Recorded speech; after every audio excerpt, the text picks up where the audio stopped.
Story time with Mr. Julio, the penguin who was called by Philip Giordano.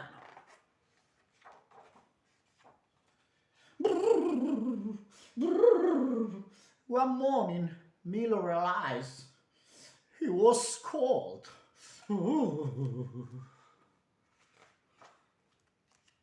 But Mom and Dad were not cold. But Milo was very cold. And one of the other penguins were cold. No one. Only Milo. Every morning the penguins went to the edge of the pack ice, where the ice met the sea. There, they took turns diving into the freezing cold ocean in search of little fish to eat.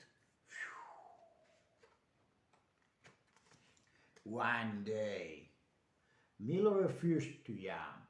Even the thought of plunging into the icy sea made him feel cold. He stood there all alone staring into the frigid water. What's the matter? A voice asked.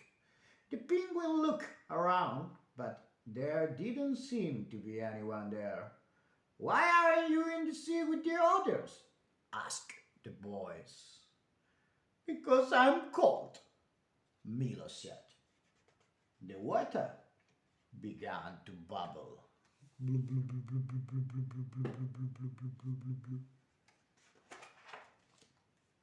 Hello, said a whale.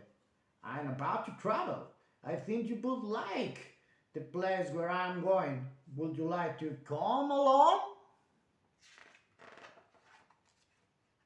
Sure, as long as it isn't cold, Milo said. He would rather jump on the whale's back than dive into the glacial sea. Flying fish saw them off, flapping their wings like fins to wave goodbye to Milo. Bye bye, Milo.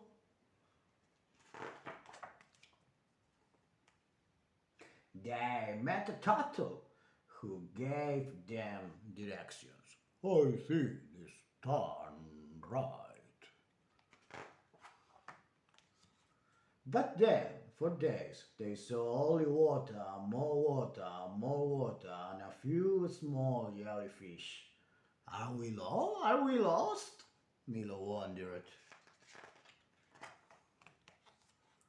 Finally, there it was, an island.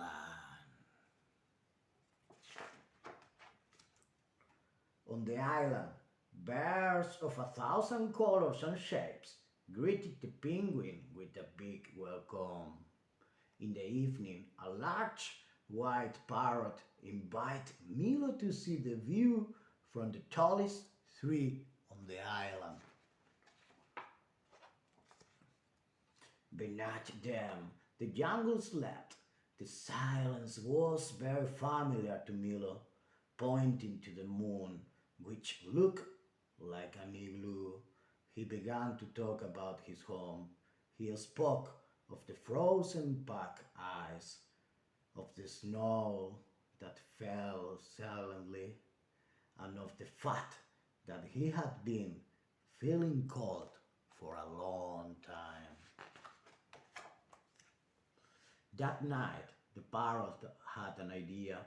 He made a long scarf out of feathers donated by each of the bears on the island. In the morning, when it was time for Milo to leave, the parrot gave the scarf to the penguin, who went pink with pleasure for the first time in his life. Wow, what a marvelous scarf!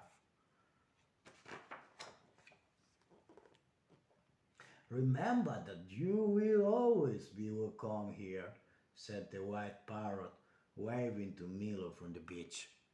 Bye bye, Milo. The journey home seemed endless. Finally, the black eyes appeared. Nothing seemed to have changed, but thanks to the scarf, Milo realized he was no longer cold. Every morning, the penguins went to the edge of the black ice, where the ice meets the sea. There, they took turns diving into the freezing cold ocean in search of little fish to eat. One day, another penguin refused to jump. The mere thought of plunging into the glacial water made him feel cold. Brrr, brrr. So he stood there all alone, staring at the icy ocean. Hey, you! What's the matter? The penguin on the edge of the black ice turned and saw Milo, and he understood he wasn't alone. There were other penguins in the world who didn't like the cold. And there was a whole world of wonders to discover. Wow, the Northern Lights. Ah, now I invite you to everyone to check this book, cause in the end of when Milo met the other penguin who doesn't like the ice too, there are a lot of information about the penguin. Where in the world do penguins live? How deep do penguins dive? Are they different sizes? Why are they so good at swimming? Etc. If you want to get all this info, just go to the penguin who was called by Philip Giordano. And if you want more videos like this, just tell me in comments. And if you didn't subscribe yet, I invite you to do it. Bye bye.